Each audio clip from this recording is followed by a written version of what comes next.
It started the way these things always do, not with a disaster, but with a slow, invisible shift. At first, she thought it was just the usual exhaustion.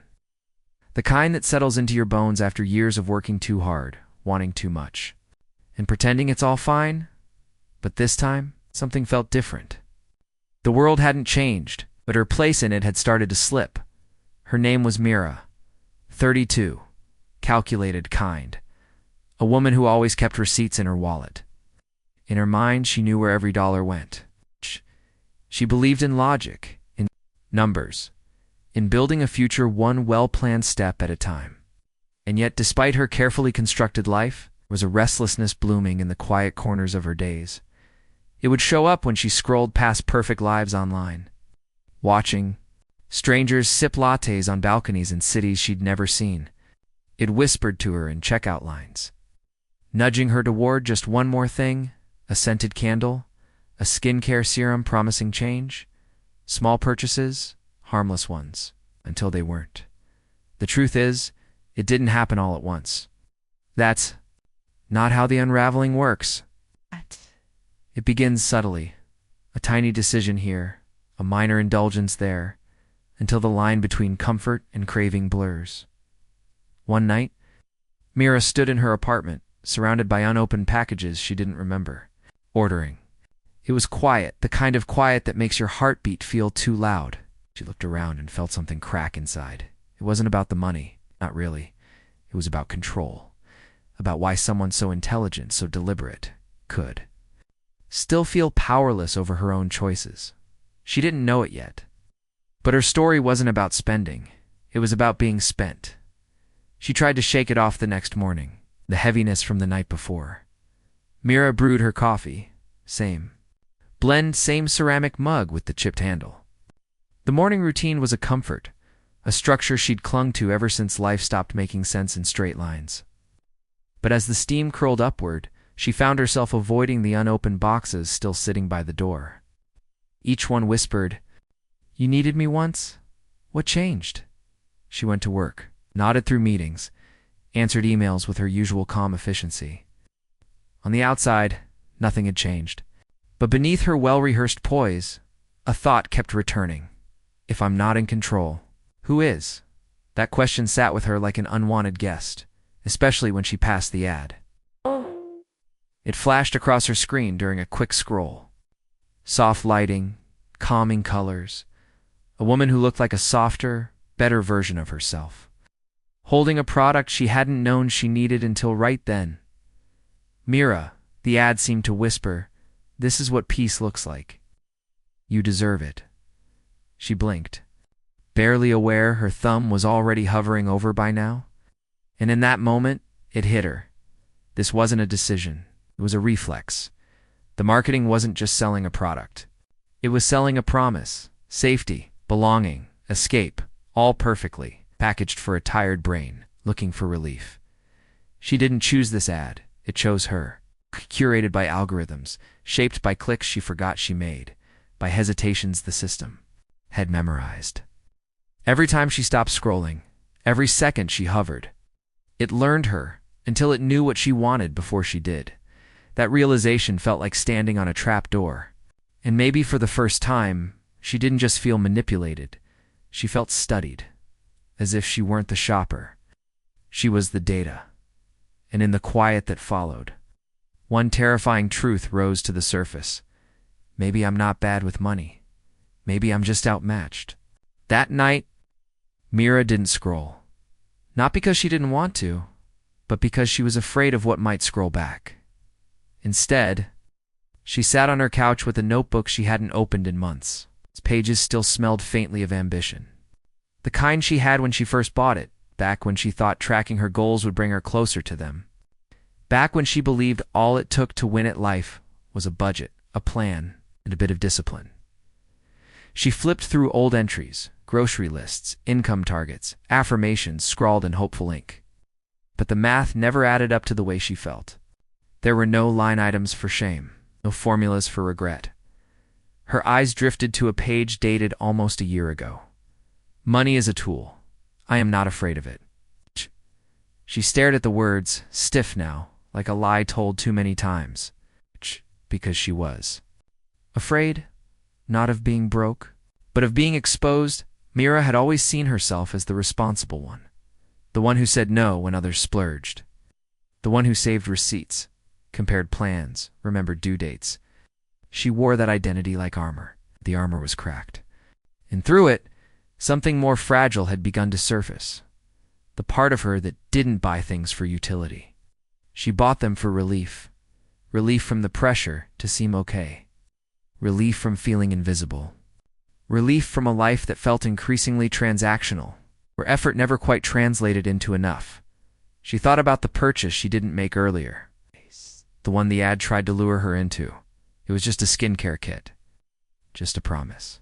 Of glow, but under the surface, it had offered more validation, softness. Worth, she scribbled in the notebook. What if I'm not spending money? I'm spending pieces of myself? There was a long pause after that, a silence not of peace, but of realization, because Mira was beginning to understand something no one had taught her. Money isn't just numbers, it's a language, and for too long hers had been misinterpreted. The next morning, Mira woke up with a question she couldn't shake. Why does spending feel like safety? Brewed her coffee, the bitter warmth grounding her thoughts, and began to dig deeper into what had become her invisible habit. It wasn't about the products or the prices. It was about what those purchases meant. Beneath the surface, she remembered a phrase she'd once read. We don't buy things because we need them. We buy things because of the stories we tell ourselves. And maybe that was the key. Maybe her buying wasn't about items at all. It was about stories. Stories about who she was, who she wanted to be, and what she was afraid of losing in her mind. She traced back to moments she'd felt alone or invisible times when spending filled a silence louder than any words. The perfume she bought after a lonely weekend. The jacket she splurged on after a painful breakup. The online courses she couldn't resist, promising a better, brighter self. Each purchase was a chapter in an unspoken narrative. I am worthy. I am enough. I am in control. But those stories were fragile. They didn't heal. They only postponed. The ache Myra began to see that the marketers she fought weren't just selling products. They were selling answers to the questions she hadn't dared ask herself. Her brain, wired to seek reward and avoid pain, was hardwired to fall for these stories. It craved connection and certainty, and marketing's language was tailored perfectly to that craving. For a moment, Myra felt both frustrated and strangely relieved. She wasn't broken or weak. She was human, and maybe that was the first real step forward. That afternoon, Mira found herself pulled into an article about the science behind spending, a world where brain chemistry met everyday choices. She read words like dopamine, instant gratification, and cognitive bias, terms that suddenly made her past feel less like failure and more like biology in action. Her brain craved the rush of buying, the little burst of pleasure that made months of stress fade for a moment. That quick hit was the same chemical cocktail that drove addiction, motivation, even love. It explained why saying no felt harder than she ever expected. She learned about something called present bias, the tendency to prioritize immediate rewards over long-term goals. It wasn't laziness or weakness. It was survival instinct, evolved from a time when resources were scarce and seizing the moment was critical. Marketing wasn't just a game of persuasion. It was a sophisticated dance with these impulses. Colors were chosen to spark desire. Words were crafted to trigger urgency. Notifications pinged like mini dopamine hits. Suddenly, Mira wasn't just a victim. She was a participant in a system designed to nudge her toward the easiest choice. Spending now, saving never. The truth was sharp but freeing. Her brain was working exactly as it should, just not in her favor. That knowledge was a doorway, because understanding the game meant she could begin to play differently. She closed the laptop, feeling the weight in her chest lighten ever so slightly. This wasn't the end of her struggle, but it was the beginning of something far more important, choice, that evening. Myra sat with a cup of tea, the quiet filling the spaces where doubt had once lived. The knowledge about her brain's wiring had settled in like a soft echo, making her feel less alone in the struggle. She realized that this wasn't just about resisting temptation, it was about understanding herself, her needs beneath the surface. What if spending wasn't just a bad habit, but a signal? A message her mind was sending when words failed? She thought about the times she bought things, not because she wanted them, but because she needed something: comfort, control, a momentary escape. And suddenly, she saw a path forward, not by fighting her impulses with brute force, but by learning to listen to what they really meant. She made a quiet promise: to pay attention, not to judge, to seek the feelings behind her urges, not just the purchases themselves. It was the first time in a long time Mira felt like she could stop running from herself and start moving toward a new kind of freedom, because change wouldn't come from willpower alone. It would come from understanding. And understanding, she realized, was where true power began. Days passed, and Mira's new promise took root quietly, like a seed beneath winter soil.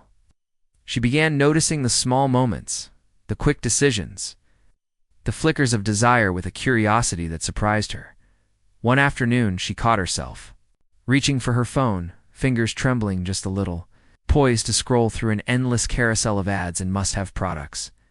Instead of diving in, she paused. What am I really looking for? It was like peeling back layers she hadn't dared to touch. She realized she wasn't chasing possessions. She was chasing feelings: relief from stress, spark of joy, a sense of worth. That awareness didn't erase the cravings, didn't make the ads disappear or the buttons stop calling, but it gave her a moment, a breath, to choose differently. And with each small pause, she reclaimed a sliver of control. She even began journaling again, not just numbers or budgets, but her emotions, the invisible currency she'd long ignored. Mira understood something profound.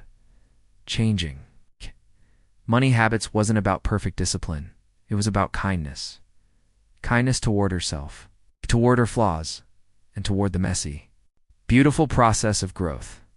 One evening, Mira found herself scrolling through social media again, but this time with a new kind of awareness. The ads, the influencers, the carefully curated lives that once pulled at her insecurities now felt different.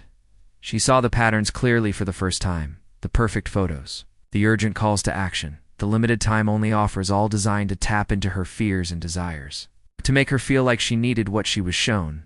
But instead of feeling powerless, she felt something else: clarity. She realized that these messages weren't mistakes or coincidences.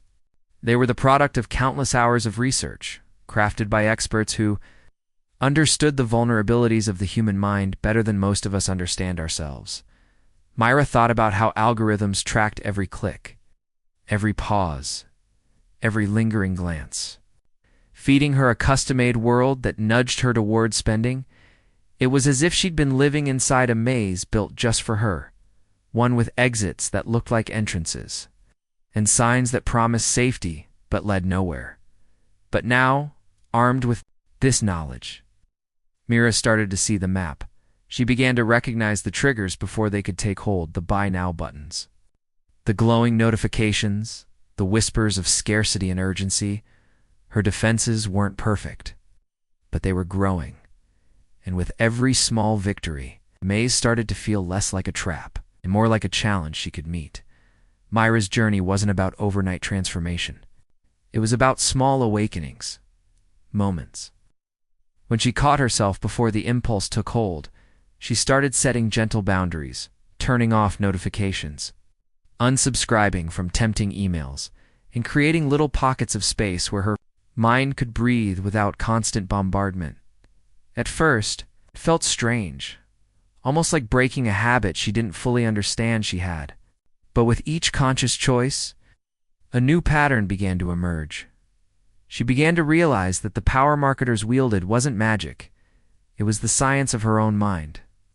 And understanding that science gave her an edge, Mira found strength in small rituals, A walk before shopping online, a pause before checkout, a question whispered to herself, "Do I really need this?" These moments didn't just change her spending, they changed how she saw herself.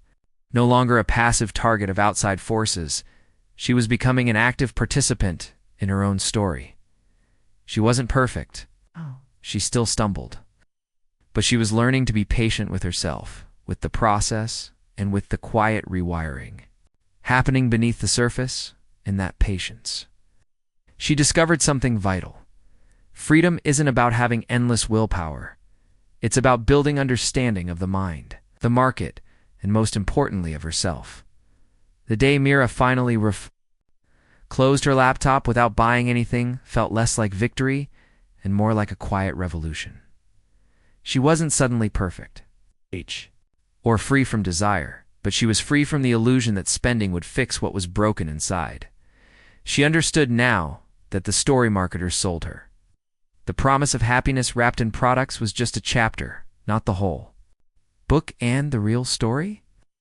It was hers to write. Myra felt a shift deep inside, a reclaiming of power that had nothing to do with money itself, but with knowing the ways her brain could be tricked, knowing the ways she could trick it back, knowing that every impulse was a message, not an enemy. Her journey wasn't about denying pleasure or comfort. It was about finding them on her own terms, with awareness, intention, and kindness. She stood by the window, watching city lights flicker to life. She smiled softly. The maze was still there, but now she held the map, and that made all the difference, because sometimes the greatest freedom isn't in escaping the game, it's in learning how to play it